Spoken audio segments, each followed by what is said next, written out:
Les huiles ont fini par me laisser tomber et j'ai pu sauver mes tripes, mais j'étais marqué à la tête et pour toujours. Rien à dire. Va-t'en qu'ils m'ont fait. T'es plus bon à rien. En Afrique, que j'ai dit, moi. Plus que ça sera loin, mieux ça vaudra. C'était un bateau comme les autres de la compagnie des corsaires réunis qui m'a embarqué. Il s'en allait vers les tropiques avec son fret de cotonnades, d'officiers et de fonctionnaires. Il était si vieux, ce bateau, qu'on lui avait enlevé jusqu'à sa plaque en cuivre sur le pont supérieur où se trouvait autrefois inscrite l'année de sa naissance. Elle remontait si loin, sa naissance, qu'elle aurait incité les passagers à la crainte et aussi à la rigolade. On m'avait donc embarqué là-dessus pour que j'essaye de me refaire aux colonies. Ils y tenaient, ceux qui me voulaient du bien, à ce que je fasse fortune. Je n'avais envie, moi, que de m'en aller. Mais comme on doit toujours avoir l'air utile quand on n'est pas riche, et comme, d'autre part, je n'en finissais pas avec mes études, ça ne pouvait pas durer. Je n'avais pas assez d'argent non plus pour aller en Amérique. « Va pour l'Afrique !»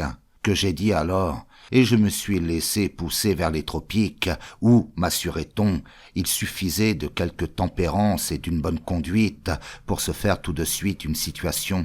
Ces pronostics me laissaient rêveur. Je n'avais pas beaucoup de choses pour moi, mais j'avais certes de la bonne tenue, on pouvait le dire, le maintien modeste, la déférence facile et la peur toujours de n'être pas à l'heure, et encore le souci de ne jamais passer avant une autre personne dans la vie, de la délicatesse enfin.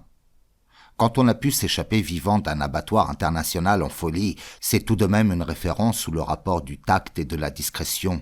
Mais revenons à ce voyage.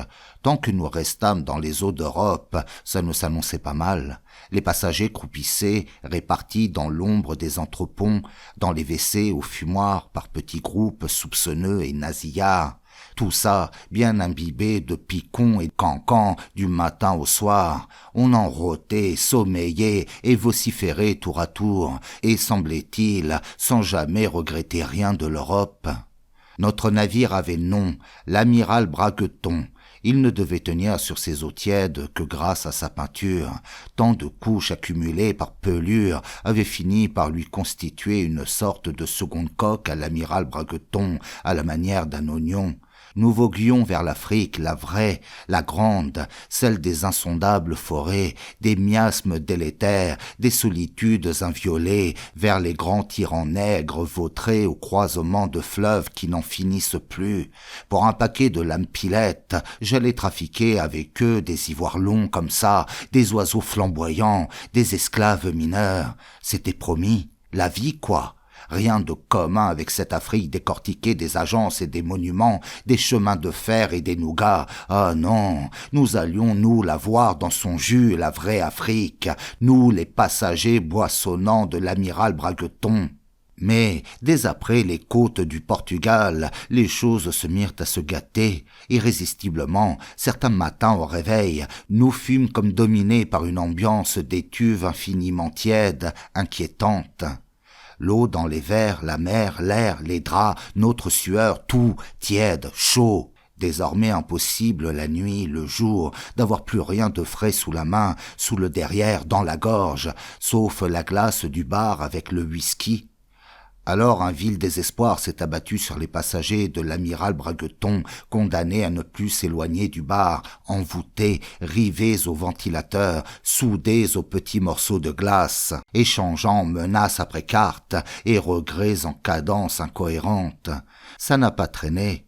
Dans cette stabilité désespérante de chaleur, tout le contenu humain du navire s'est coagulé dans une massive ivrognerie. On se mouvait mollement entre les ponts comme des poulpes au fond d'une baignoire d'eau fadasse.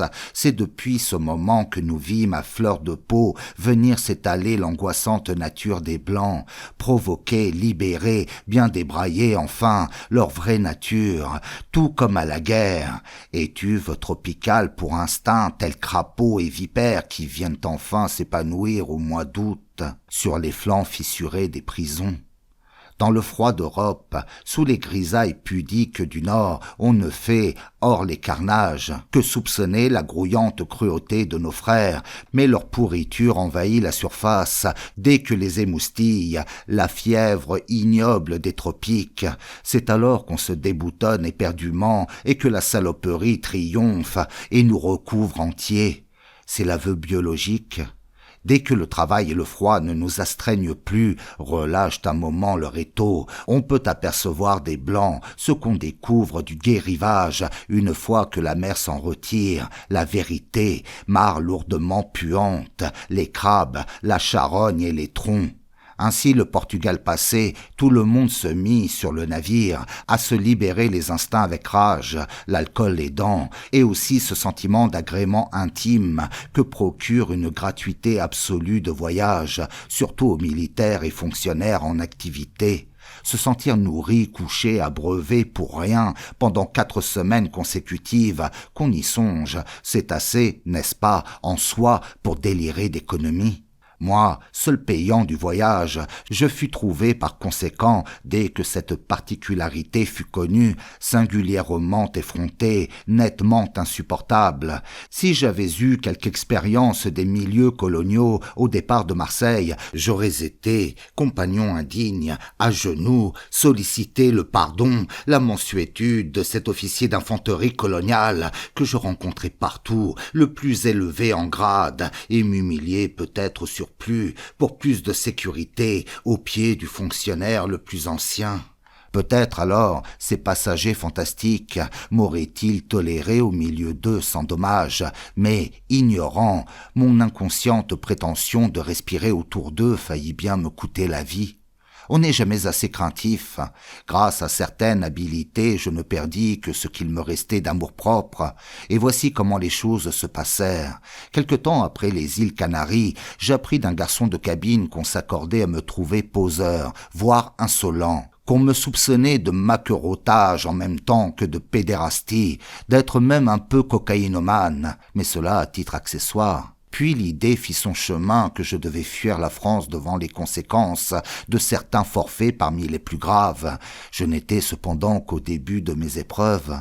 C'est alors que j'appris l'usage imposé sur cette ligne de n'accepter qu'avec une extrême circonspection, d'ailleurs accompagnée de brimades, les passagers payants, c'est-à-dire ceux qui ne jouissaient ni de la gratuité militaire, ni des arrangements bureaucratiques, les colonies françaises appartenant en propre, on le sait, à la noblesse des annuaires.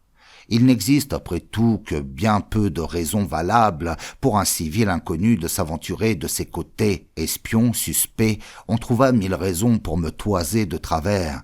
Les officiers dans le blanc des yeux, les femmes en souriant d'une manière entendue. Bientôt, les domestiques eux-mêmes, encouragés, échangèrent derrière mon dos des remarques lourdement caustiques. On en vint à ne plus douter que c'était bien moi le plus grand et le plus insupportable mufle du bord, et pour ainsi dire le seul. Voilà qui promettait. Je voisinais à table avec 4 agents des postes du Gabon, hépatiques et dentés.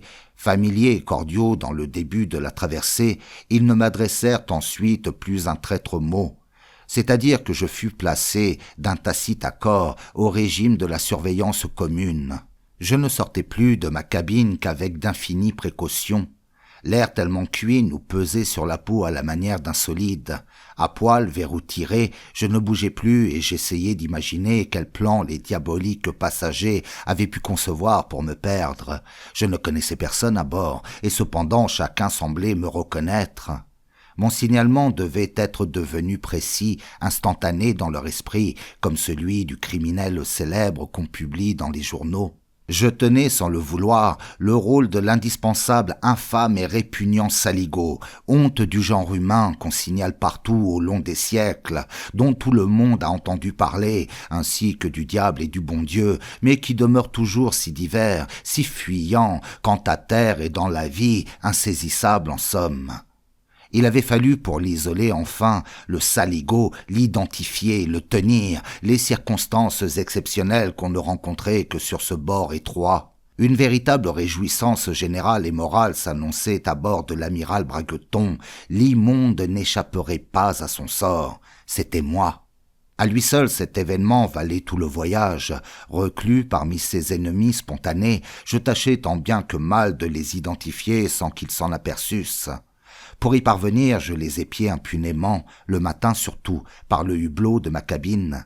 Avant le petit déjeuner, prenant le frais, poilu du pubis aux sourcils et du rectum à la plante des pieds, en pyjama, transparents au soleil, vautrés le long du bastingage, le verre en main, ils venaient rôter là mes ennemis et menaçaient déjà de vomir alentour, surtout le capitaine aux yeux saillants et injectés, que son foie travaillait ferme dès l'aurore. Régulièrement au réveil, il s'enquérait de mes nouvelles auprès des autres lurons, si l'on ne m'avait pas encore balancé par-dessus bord, qu'il demandait, comme un glavio. Pour faire image, en même temps, il crachait dans la mer mousseuse. Quelle rigolade! L'amiral n'avançait guère, il se traînait plutôt, en ronronnant d'un roulis vers l'autre. Ce n'était plus un voyage, c'était une espèce de maladie. Les membres de ce concile matinal, à les examiner de mon coin, me semblaient tous assez profondément malades, paludéens, alcooliques, syphilitiques sans doute. Leur déchéance visible à 10 mètres me consolait un peu de mes tracas personnels. Après tout, c'étaient des vaincus, tout de même que moi, ces matamores. Ils crânaient encore, voilà tout, seule différence. Les moustiques s'étaient déjà chargés de les sucer et de leur distiller à pleine veine ces poisons qui ne s'en vont plus. Le tréponème, à l'heure qu'il était, leur limaillait déjà les artères. L'alcool leur bouffait les foies, le soleil leur fendillait les rognons. Les morpions leur collaient aux poils et l'eczéma à la peau du ventre. La lumière grésillante finirait bien par leur roustiller la rétine. Dans pas longtemps, que leur resterait-il? Un bout du cerveau? Pour en faire quoi avec? Je vous le demande. Là où ils allaient? Pour se suicider? Ça ne pouvait leur servir qu'à ça, un cerveau là où ils allaient. On a beau dire, c'est pas drôle de vieillir dans les pays où il n'y a pas de distraction, où on est forcé de se regarder dans la glace dont le teint verdit, devenir de plus en plus déchu, de plus en plus moche. On va vite à pourrir dans les verdures, surtout quand il fait chaud atrocement. Le Nord, au moins, ça vous conserve les viandes. Ils sont pâles une fois pour toutes, les gens du Nord. Entre un Suédois mort et un jeune homme qui a mal dormi, peu de différence. Mais le colonial, il est déjà tout rempli d'asticots un jour après son débarquement. Elle n'attendait que ces infiniment laborieuses vermicelles et ne les lâcherait plus que bien au-delà de la vie. Sac à larves. Nous en avions encore pour 8 jours de mer avant de faire escale devant la Bragamance, première terre promise. J'avais le sentiment de demeurer dans une boîte d'explosifs. Je ne mangeais presque plus pour éviter de me rendre à leur table et de traverser leurs entreponts en plein jour. Je ne disais plus un mot. Jamais on ne me voyait en promenade. Il était difficile d'être aussi peu que moi sur le navire, tout en y demeurant. Mon garçon de cabine, un père de famille, voulut bien me confier que les brillants officiers de la coloniale avaient fait le serment, verre en main, de me gifler à la première occasion et de me balancer par-dessus bord ensuite. Quand je lui demandais pourquoi, il n'en savait rien, et il me demandait à son tour ce que j'avais bien pu faire pour en arriver là. Nous en demeurions à ce doute, ça pouvait durer longtemps. J'avais une sale gueule, voilà tout. On ne m'y reprendrait plus à voyager avec des gens aussi difficiles à contenter. Ils étaient tellement désœuvrés aussi, enfermés 30 jours durant avec eux-mêmes, qu'il en fallait très peu pour les passionner. D'ailleurs, dans la vie courante, réfléchissons que 100 individus au moins dans le cours d'une seule journée, bien ordinaire, désirent votre pauvre mort. Par exemple, tous ceux que vous gênez, pressés dans la queue derrière vous au métro, tous ceux encore qui passent devant votre appartement et qui n'en ont pas, tous ceux qui voudraient que vous ayez achevé de faire pipi pour en faire autant, enfin, vos enfants et bien d'autres. C'est incessant. On s'y fait. Sur le bateau, ça se discerne mieux cette presse, alors c'est plus gênant. Dans cette étuve mijotante, le suin de ces êtres ébouillantés se concentre, les pressentiments de la solitude coloniale énorme qui va les ensevelir bientôt, eux et leur destin, les faire gémir déjà comme des agonisants. Ils s'accrochent, ils mordent, ils lacèrent, ils en bavent. Mon importance à bord croissait prodigieusement de jour en jour. Mes rares arrivées à table aussi furtives et silencieuses que je m'applicasse à les rendre prenaient l'ampleur de réels événements. Dès que j'entrais dans la salle à manger, les 120 passagers tressautaient, chuchotaient. Les officiers de la coloniale bien tassés d'apéritif en apéritif autour de la table du commandant, les receveurs buralistes, les institutrices congolaises surtout, dont l'amiral Bragueton emportait tout un choix, avaient fini de suppositions malveillantes en déductions diffamatoires par me magnifier jusqu'à l'infernale importance. À l'embarquement de Marseille, je n'étais guère qu'un insignifiant rêvasseur, mais à présent, par l'effet de cette concentration agacée d'alcooliques et de vagins impatients, je me trouvais doté, méconnaissable, d'un troublant prestige. Le commandant du navire, gros malin trafiqueur et verruqueux, qui me serrait volontiers la main dans les débuts de la traversée, chaque fois qu'on se rencontrait à présent, ne semblait même plus me reconnaître, ainsi qu'on évite un homme recherché pour une sale affaire, coupable déjà. De quoi ? Quand la haine des hommes ne comporte aucun risque, leur bêtise est vite convaincue, les motifs viennent tout seuls. D'après ce que je croyais discerner dans la malveillance compacte où je me débattais, une des demoiselles institutrices animait l'élément féminin de la cabale. Elle retournait au Congo, crevée, du moins je l'espérais, cette garce. Elle quittait peu les officiers coloniaux, torse moulé dans la toile éclatante et parés au surplus du serment qu'ils avaient prononcé de m'écraser ni plus ni moins qu'une infecte limace bien avant la prochaine escale. On se demandait à la ronde si je serais aussi répugnant aplati qu'en forme. Bref, on s'amusait. Cette demoiselle attisait leur verve, appelait l'orage sur le pont de l'amiral Bragueton, ne voulait connaître de repos qu'après qu'on m'eût enfin ramassé pantelant, corrigé pour toujours de mon imaginaire impertinence, puni d'oser exister en somme, rageusement battu, saignant meurtri, implorant pitié sous la botte et le poing d'un de ces gaillards dont elle brûlait d'admirer l'action musculaire, le courroux splendide. Scène de haut carnage, dont ses ovaires fripés pressentaient un réveil. Ça valait un viol par gorille. Le temps passait et il est périlleux de faire attendre longtemps les corridas. J'étais la bête. Le bord entier l'exigeait, frémissant jusqu'aux soutes. La mer nous enfermait dans ce cirque boulonné, les machinistes eux-mêmes étaient au courant, et comme il ne nous restait plus que 3 journées avant l'escale, journée décisive, plusieurs toreros s'offrirent, et plus je fuyais les sclandres, et plus on devenait agressif, imminent à mon égard, ils se faisaient déjà la main les sacrificateurs. On me coinça ainsi entre 2 cabines, au revers d'une courtine. Je m'échappais de justesse, mais il me devenait franchement périlleux de me rendre au cabinet. Quand nous n'eûmes donc plus que ces 3 jours de mer devant nous, j'en profitai pour définitivement renoncer à tous mes besoins naturels. Les hublots me suffisaient. Autour de moi, tout était accablant de haine et d'ennui. Il faut dire aussi qu'il est incroyable cet ennui du bord, cosmique pour parler franchement. Il recouvre la mer et le bateau et les cieux. Des gens solides en deviendraient bizarres, à plus forte raison ces abrutis chimériques. Un sacrifice. J'allais y passer. Les choses se précisèrent un soir après le dîner où je m'étais quand même rendu, tracassé par la faim. J'avais gardé le nez au-dessus de mon assiette, n'osant même pas sortir mon mouchoir de ma poche pour m'éponger.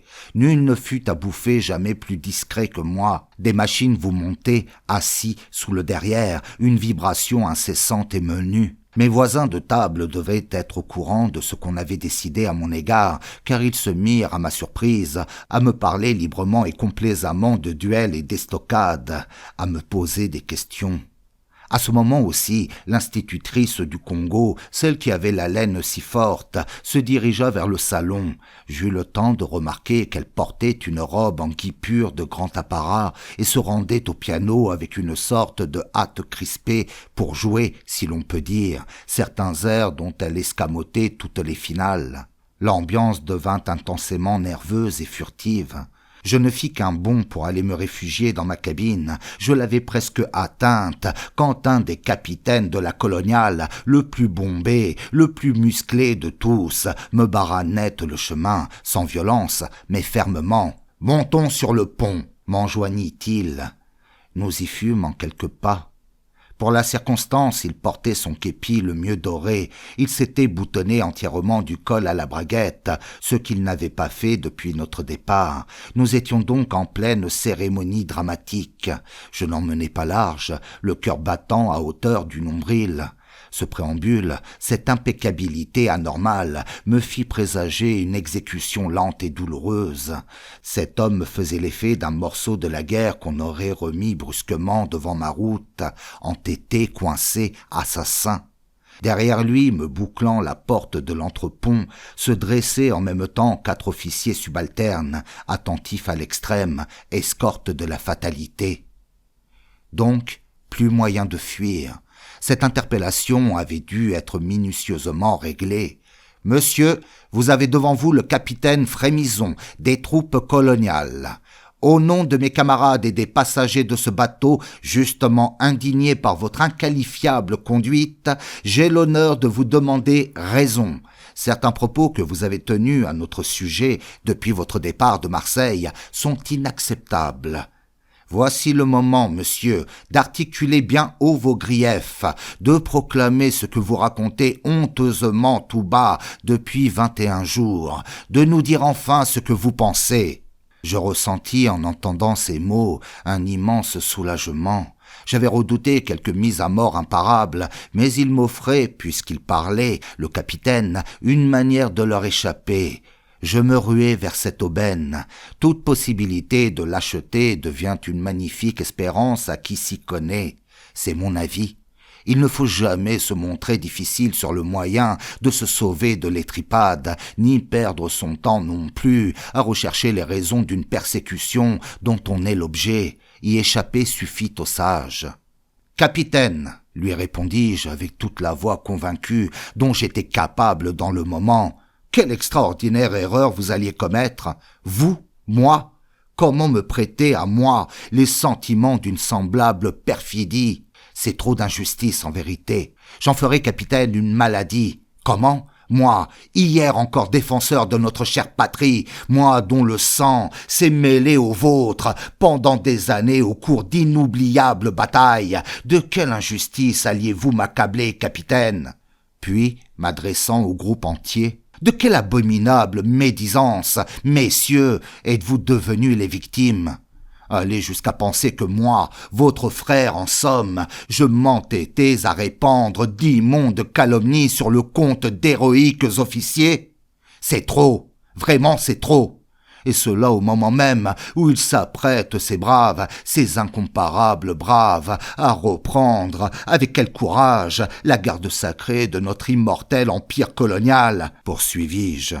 Là où les plus magnifiques soldats de notre race se sont couverts d'une gloire éternelle. Les Mangins, les Faidherbe, les Gallieni, capitaine, moi, ça? Je me tins en suspens. J'espérais être émouvant. Bien heureusement, je le fus un petit instant. S'entraîner alors, profitant de cet armistice de bafouillage, j'allai droit à lui et lui serrai les 2 mains dans une étreinte d'émotion.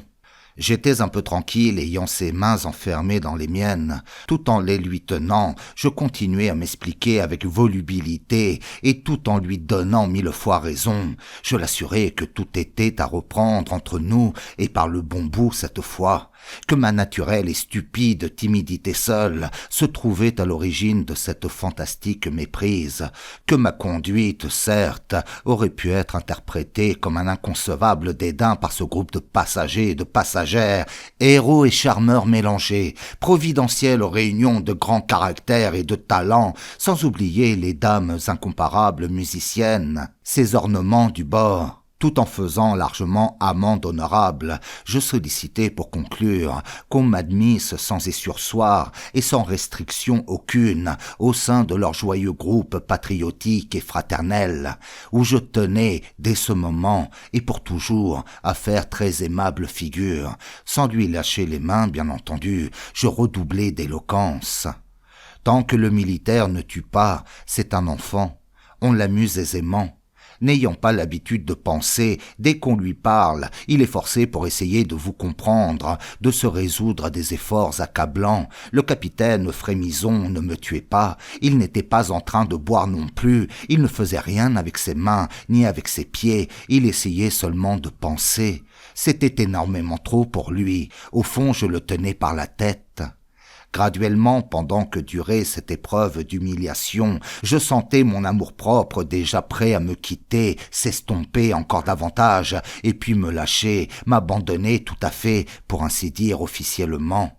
On a beau dire, c'est un moment bien agréable. Depuis cet incident, je suis devenu pour toujours infiniment libre et léger, moralement s'entend. C'est peut-être de la peur qu'on a le plus souvent besoin pour se tirer d'affaire dans la vie. Je n'ai jamais voulu, quant à moi, d'autres armes depuis ce jour, ou d'autres vertus. Les camarades du militaire indécis, à présent eux aussi venus là exprès pour éponger mon sang et jouer aux osselets avec mes dents éparpillées, devaient pour tout triomphe se contenter d'attraper des mots dans l'air. Les civils accourus frémissants à l'annonce d'une mise à mort arboraient de sales figures. Comme je ne savais pas au juste ce que je racontais, sauf à demeurer à toute force dans la note lyrique, tout en tenant les mains du capitaine, je fixais un point idéal dans le brouillard moelleux à travers lequel l'amiral Bragueton avançait en soufflant et crachant d'un coup d'hélice à l'autre. Enfin, je me risquai pour terminer à faire tournoyer un de mes bras au-dessus de ma tête et lâchant une main du capitaine, une seule, je me lançai dans la péroraison. Entre braves, messieurs les officiers, doit-on pas toujours finir par s'entendre? Vive la France alors, nom de Dieu! Vive la France! C'était le truc du sergent Branle-d'Or. Il réussit encore dans ce cas-là. Ce fut le seul cas où la France me sauva la vie. Jusque-là, c'était plutôt le contraire. J'observais parmi les auditeurs un petit moment d'hésitation, mais tout de même, il est bien difficile à un officier aussi mal disposé qu'il puisse être de gifler un civil publiquement au moment où celui-ci crie si fortement que je venais de le faire « Vive la France !» Cette hésitation me sauva.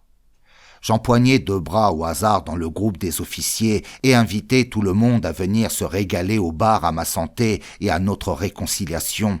Ces vaillants ne résistèrent qu'1 minute, et nous bûmes ensuite pendant 2 heures. Seulement les femelles du bord nous suivaient des yeux, silencieuses et graduellement déçues. Par les hublots du bar, j'apercevais entre autres la pianiste institutrice entêtée qui passait et revenait au milieu d'un cercle de passagères, la hyène. Elle soupçonnait bien ces garces que je m'étais tiré du guet-apens par ruse et se promettait de me rattraper au détour. Pendant ce temps, nous buvions indéfiniment entre hommes sous l'inutile mais abrutissant ventilateur qui se perdait à moudre depuis les Canaries, le coton tiède atmosphérique. Il me fallait cependant encore retrouver de la verve, de la faconde qui puisse plaire à mes nouveaux amis, de la facile. Je ne tarissais pas, peur de me tromper, en admiration patriotique, et je demandais et redemandais à ces héros, chacun son tour, des histoires et encore des histoires de bravoure coloniale. C'est comme les cochonneries, les histoires de bravoure. Elles plaisent toujours à tous les militaires de tous les pays, ce qu'il faut, au fond, pour obtenir une espèce de paix avec les hommes, officiers ou non, armistice fragile, il est vrai, mais précieux quand même, c'est leur permettre en toutes circonstances de s'étaler, de se vautrer parmi les vantardises niaises. Il n'y a pas de vanité intelligente, c'est un instinct. Il n'y a pas d'homme non plus qui ne soit pas avant tout vaniteux. Le rôle du paillasson admiratif est à peu près le seul dans lequel on se tolère d'humain à humain avec quelque plaisir. Avec ces soldats, je n'avais pas à me mettre en frais d'imagination. Il suffisait de ne pas cesser d'apparaître émerveillé. C'est facile de demander et de redemander des histoires de guerre. Ces compagnons-là en étaient bardés. Je pouvais me croire revenu au plus beau jour de l'hôpital. Après chacun de leurs récits, je n'oubliais pas de marquer mon appréciation comme je l'avais appris de Branledor par une forte phrase. « Eh bien, voilà une belle page d'histoire !» On ne fait pas mieux que cette formule. Le cercle auquel je venais de me rallier si furtivement me jugea peu à peu devenu intéressant. Ces hommes se mirent à raconter à propos de guerre autant de balivernes qu'autrefois j'en avais entendu, et plus tard raconté moi-même, alors que j'étais en concurrence imaginative avec les copains de l'hôpital. Seulement leur cadre à ceux-ci était différent et leurs bobards s'agitaient à travers les forêts congolaises au lieu des Vosges ou des Flandres. Mon capitaine Frémison, celui qui l'instant auparavant se désignait encore pour purifier le bord de ma putride présence, depuis qu'il avait éprouvé ma façon d'écouter plus attentivement que personne, se mit à me découvrir 1000 gentilles qualités. Le flux de ses artères se trouvait comme assoupli par l'effet de mes originaux éloges. Sa vision s'éclaircissait, ses yeux striés et sanglants d'alcoolique tenace finirent même par scintiller à travers son abrutissement et les quelques doutes en profondeur qu'il avait pu concevoir sur sa propre valeur et qui l'effleuraient encore dans les moments de grande dépression, s'estompèrent pour un temps adorablement par l'effet merveilleux de mes intelligents et pertinents commentaires. Décidément, j'étais un créateur d'euphorie. On s'en tapait à tour de bras les cuisses. Il n'y avait que moi pour savoir rendre la vie agréable, malgré toute cette moiteur d'agonie. N'écoutais-je pas d'ailleurs à ravir ? L'amiral Bragueton, pendant que nous divaguions ainsi, passait à plus petite allure encore. Il ralentissait dans son jus. Plus un atome d'air mobile autour de nous, nous devions longer la côte et si lourdement qu'on semblait progresser dans la mélasse. Mélasse aussi le ciel au-dessus du bordage, rien qu'un emplâtre noir et fondu que je guignais avec envie. Retourner dans la nuit, c'était ma grande préférence, même suant et geignant, et puis d'ailleurs dans n'importe quel état. Frémison n'en finissait pas de se raconter. La terre me paraissait toute proche, mais mon plan d'escapade m'inspirait 1000 inquiétudes. Peu à peu, notre entretien cessa d'être militaire pour devenir aigriard, et puis franchement cochon. Enfin, si décousu qu'on ne savait plus par où le prendre pour le continuer. L'un après l'autre, mes convives y renoncèrent, et s'endormirent et le ronflement les accabla, dégoûtant sommeil qui leur raclait les profondeurs du nez. C'était le moment ou jamais de disparaître. Il ne faut pas laisser passer ces trêves de cruauté qu'impose malgré tout la nature aux organismes les plus vicieux et les plus agressifs de ce monde. Nous étions ancrés à présent à très petite distance de la côte. On n'en apercevait que quelques lanternes oscillantes le long du rivage. Tout le long du bateau vint se presser très vite, 100 tremblantes pirogues chargées de nègres braillards. Ces noirs assaillirent tous les ponts pour offrir leur service. En peu de secondes, je portais à l'escalier de départ mes quelques paquets préparés furtivement, et filai à la suite d'un de ces bateliers dont l'obscurité me cachait presque entièrement les traits et la démarche. Au bas de la passerelle et au ras de l'eau clapotante, je m'inquiétais de notre destination. « Où sommes-nous » demandai-je. « À Bambola-Forgono » me répondit cette ombre. Nous nous mîmes à flotter librement à grands coups de pagaie. Je l'aidai pour qu'on aille plus vite. J'eus encore le temps d'apercevoir une fois encore, en m'enfuyant, mes dangereux compagnons du bord. À la lueur des falots d'entrepont, écrasés enfin d'hébétude et de gastrite, ils continuaient à fermenter en grognant à travers leur sommeil. Repus, vautrés, ils se ressemblaient tous à présent, officiers, fonctionnaires, ingénieurs et traitants, boutonneux, bedonnants, olivâtres, mélangés, à peu près identiques. Les chiens ressemblent aux loups quand ils dorment. Je retrouvai la terre peu d'instants plus tard, et la nuit, plus épaisse encore sous les arbres, et puis, derrière la nuit, toutes les complicités du silence.